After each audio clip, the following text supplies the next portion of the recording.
전문가인데 우리가 전문가인데 이게 어떤 신학적이거나 조지신학적이거나 교리적인 어떤 그 스테이트 재킷이 너무 강해가지고 잘 못 넘어가는 것 같아요. 저도 마찬가지고 팍 치고 넘어갔다 다시 돌아와야 되는데 경계를 못 넘고 늘 그 안에 이렇게 갇혀 있다 보니까 위대한 하나님이라든지 아니면 성경의 본문이 이야기하려고 하는 세밀한 음성을 잘 못 듣고 늘 듣던 말씀, 편하고 위로받고 안전한 말씀을 전하는 게 이제 익숙하게 된 거고, 그런 통찰력을 얻으려면 엄청난 시간의 사고와 그다음 그 사고의 종자를 싹 틔우는 시간이 필요하기 때문에 아마 목회자들이 그런 점이 좀 약한 것 같아요. 근데 이제 종종 저같이 이렇게 본문을 해석하는 사람들은 현미경적인 시각으로 본문을 이렇게 해석하다 보니까 주석은 잘 할 수 있는데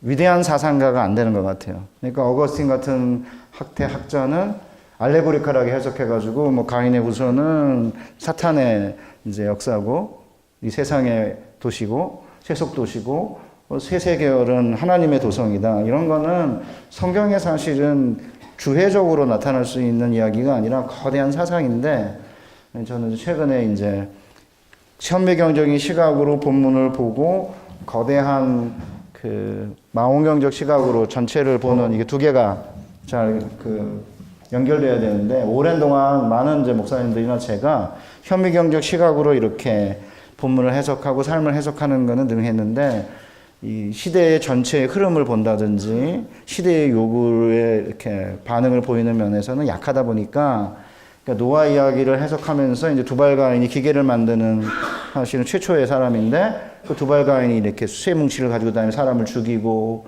육식의 문제, 폭력의 문제, 사실은 노아 홍수의 이야기에 보면 땅에 포악이 가득했다고 되어 있는데, 그 가득하다는 단어가 하나님이 인간을 하나님의 형상으로 창조하신 다음에 땅에 충만하라고 할 때 사용된 단어거든요. 말레 동사인데, 포악이, 강포가 하마스죠, 히브리어로. 지금 이제 팔레스타인에서 이스라엘과 대치하고 있는 반대 집단이 하마스인데, 같은 뜻이에요.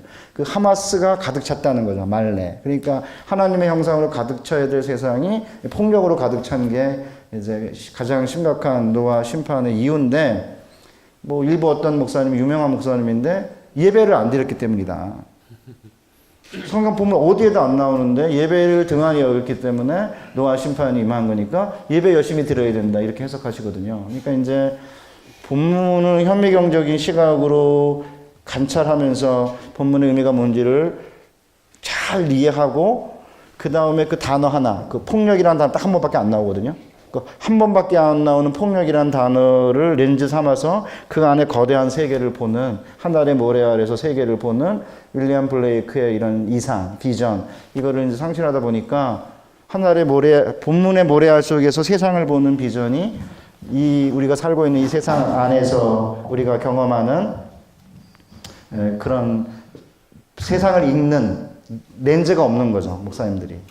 그러니까 이제 교회 안에 이렇게 갇혀가지고 말 잘 듣고 순종 잘하는 교인들하고만 있다 보니까 이 바깥에서 무슨 일이 벌어지는지를 잘 모르고, 끝내는 이제 광우병 파동이라든지 조류 독감이라든지 뭐 이런 이제 문제들이 생기면 이게 인간의 탐욕으로부터 나온 거고 이게 폭력이다, 이제 그런 생각들을 잘 못하시는 것 같아요. 그래서 저는 그 두 개를 해결하려면 현미경적인 주해의 능력과 거시적으로 어거스틴 같은 사상가적인 그런 거대한 비전이 필요하지 않나, 이렇게 생각을 합니다.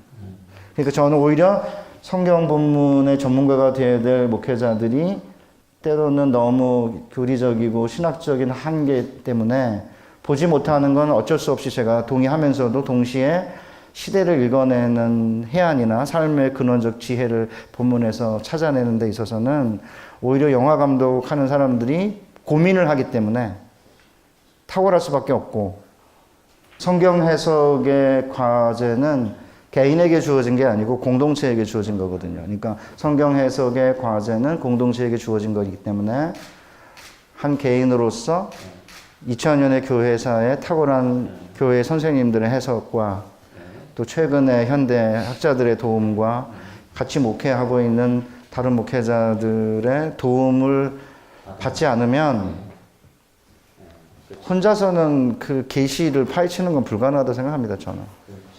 그래서 저는 그래서 목사님들, 여러분들이 ER 오픈만 치자. 그러니까 힘들면 그냥 번트대고, 그날은 번트대고, 희생플라이 치고, 3루에서 들어오면 되니까. 그렇게 하면 좀 널널하지 않을까 생각하고요.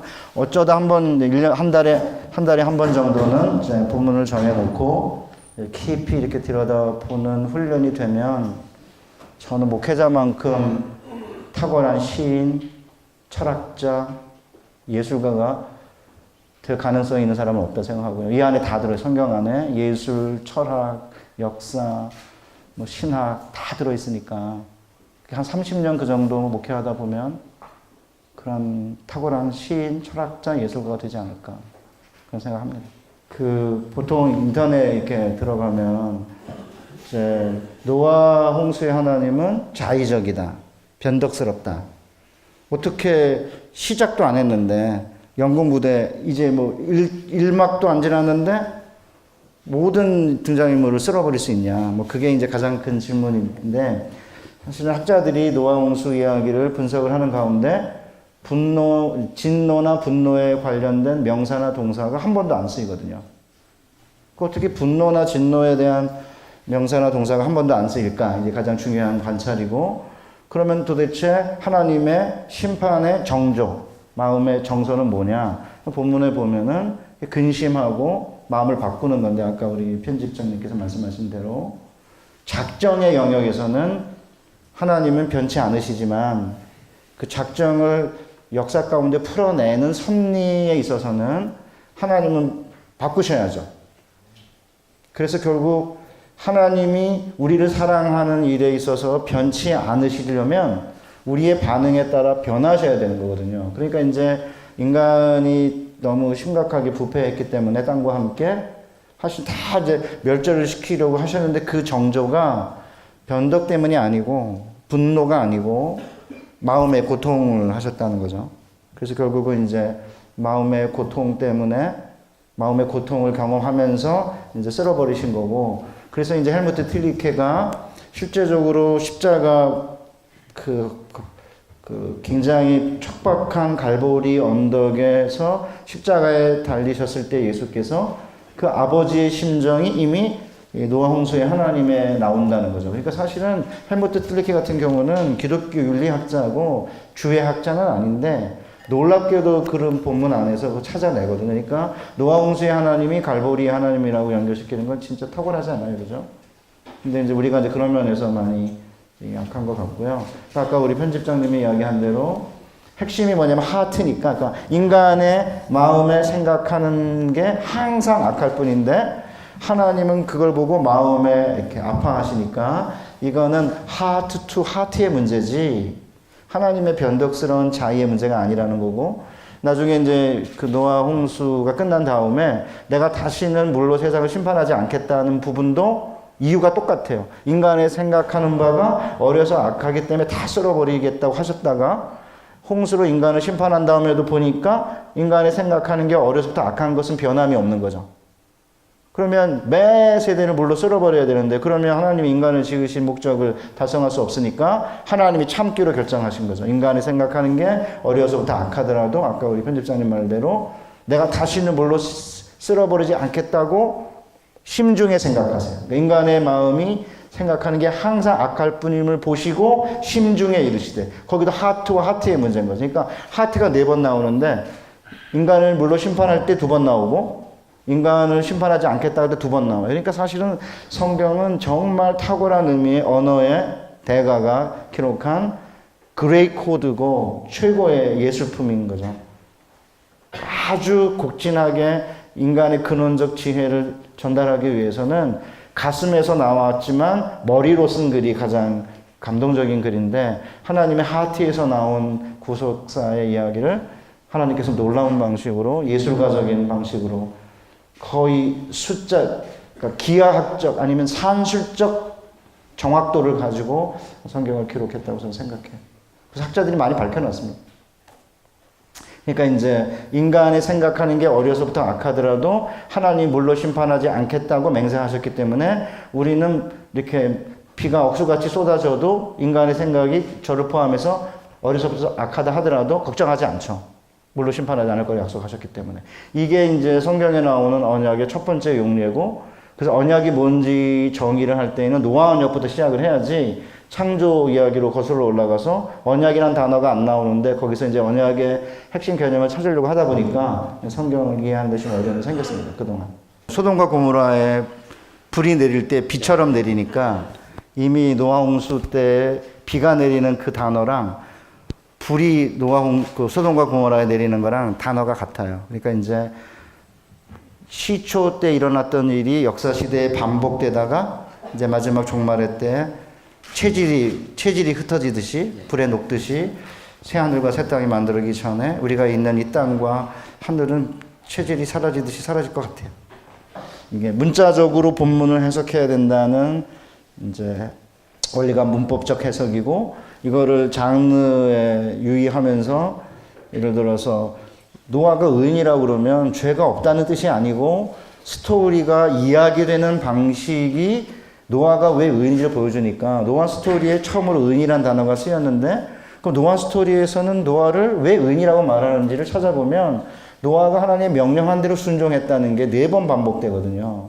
그러면 의인이라는 말은 여호와의 명령대로 순종한 사람이라는 의미에서 의인인 거고, 그 다음 예수님께서 한 사람의 불순종으로 이 땅에 죄가 들어왔는데 한 사람의 순종으로 의가 들어왔다고 한다면 예수님의 순종 때문에 의가 들어오고 예수님 한 분 때문에 우리가 의인이 되었다면, 노아라는 한 사람 때문에 인류가 보존되었다면 노아는 의인 아니에요. 그러니까 노아가 사전적 의미에서 모든 인간은 죄인이다, 죄가 없는 사람은 아무도 없다, 이렇게 사전적 정의나 교리적 정의로 들어가지 않고 본문에서 노아를 왜 의인이라고 말하는지 이야기되는 방식, 스토리가 이야기되는 방식에 의해서 의인을 정의하는 거, 이게 이제 소위 말하는 문예적 해석인 거고, 역사적 해석은 그냥 고대 근동 아시아의 홍수설화랑 비교해가지고 고대 메소포타미아에서 왔다 그런 게 아니라, 예를 들어 메소포타미아의 홍수 주인공은 지가 스스로 들어가거든요. 그 방주 안으로.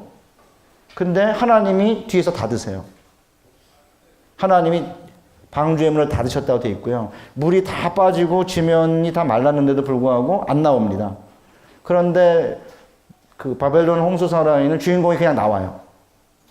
근데 하나님이 노아에게 너와 내 가족과 그 짐승들은 밖으로 나와라고 그럴 때만 나옵니다. 그러니까 이제 칼빈이 노아를 뭐라고 말하냐면 무덤 한복판에서도 명령이 없으면 나오지 않는 사람.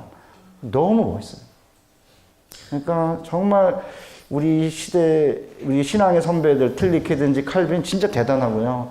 마른 땅의 선박의 제독, 진짜 멋있죠. 마른 땅에 120년 동안, 어떤 사람들은 120년 동안 지은 게 아니다, 막 자꾸 그 시비 거는데, 그냥 본문에 안 나오면 그냥 120년 동안 지었다는 게 제일 좋잖아요. 그게 이제 역사적 해석이고요. 정경적 해석은 이제 아까 얘기한 대로 시초론이 종말론이다, 그런 거고, 그 다음에 마지막 신학적 해석은 이 노아 이야기가 하나님을 누구로 정의하고 계시는지, 그러면 우리가 여기서 연구한 다음에 하나님은 변하지 않으신다, 이렇게만 조대신학에서 이야기할 게 아니라 작정의 영역에서는 변하지 않지만 섭리의 영역에서는 변하신다, 이렇게 조대신학의 실론에 좀 집어넣으면 훨씬 더 이해하기가 쉬울 텐데, 이게 22개의 질문이거든요. 그러니까 제가 제일 좋아하는 게 학문이 배울 학자의 질문할 문자인데, 학문은 질문하는 법을 배우는 건데 또 우리 후배들이 성경 본문을 놓고 질문하는 법을 좀 배웠으면 좋겠다, 그런 생각이 들어가지고 22개의 질문을 던졌어요. 그러니까 하나님은 뭐 진노하는 분이시냐, 아니면 그 까마귀가 방주로 돌아왔냐 안 돌아왔냐. 그러니까 이제 어떤 모벌이라는 학자는 까마귀가 새까맣고 뭐 육식고기를 좋아하기 때문에 부정한 짐승이다 라고만 이해하지 않고, 창조 시에 하나님의 성령이 수면을 운행하시면서 혼돈의 물을 나누시고 궁창 위의 물과 궁창 아래의 물로 나누고 한 곳에 모이게 하고 묻이 드러나서 인간이 살 수 있는 공간을 만든 것처럼, 까마귀는 끊임없이 하나님의 그 성령의 창조시의 사역을 보여준다. 100% 그걸 제가 받아들인 건 아니지만 본문을 읽을 때 아주 상세하게 본문을 읽어내면 현대인들이 상상할 수 없는 깊은 근원적 지혜를 얻는 것 같아요. 노아의 이야기를 읽으면 노아의 이야기 안에 삶의 근원적 지혜, 우리의 삶을 머리끝부터 발끝까지 그 앞에서 예라고 답할 수밖에 없는 진리 앞에 우리가 노출되고, 인간은 도대체 어떤 존재인지, 인간과 동물은 어떤 사이인지, 어떤 관계인지. 제가 정말로 옛날에는 개가 들어오면 짱돌 던지고 쫓아가고 그랬는데, 요새는 개가 무슨 일을 저질러도 그냥 바라보고 있고요. 고양이도 많은데, 저 고양이 엄청 싫어하거든요. 근데 요새는 이제 고양이도, 제가, 걔는 자기 땅이잖아요. 제가 이렇게 담을 쳐놨는데, 내가 쳐놓은 담이지, 그 동물들은 자연스럽게 자기네가 걸어다니는 곳이 자기네에게 주어진 땅이니까. 그래서 마음이 많이 너그러워졌고요.